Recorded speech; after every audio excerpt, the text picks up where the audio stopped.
بسم اللہ الرحمن الرحیم۔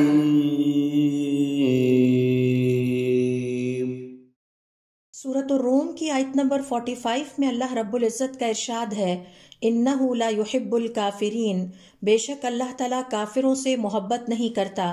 اہل علم کے مطابق قرآن اور حدیث کے مطالعے سے کفر کی دو اقسام کا پتہ چلتا ہے، کفر اکبر اور کفر اصغر۔ کفر اصغر کی پہلی مثال ہے اللہ رب العزت کے علاوہ کسی اور کے نام سے حلف اٹھانا یا قسم کھانا۔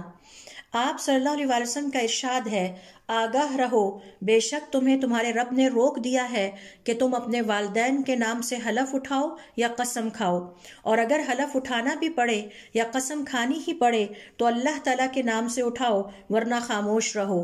ایک اور روایت میں ہے کہ حضرت ابن عمر رضی اللہ تعالیٰ عنہما نے ایک شخص کو کعبہ کی قسم کھاتے سنا۔ آپ رضی اللہ تعالیٰ عنہ نے اسے روک دیا اور تنبیہ کرتے ہوئے فرمایا، کعبہ کی قسم بھی نہ کھاؤ، کیونکہ میں نے حضور اکرم صلی اللہ علیہ وسلم کو فرماتے ہوئے سنا ہے، جس کسی نے اللہ کے علاوہ کسی اور ذات، ہستی یا چیز کے نام سے حلف اٹھایا یا قسم کھائی، اس نے شرک کیا۔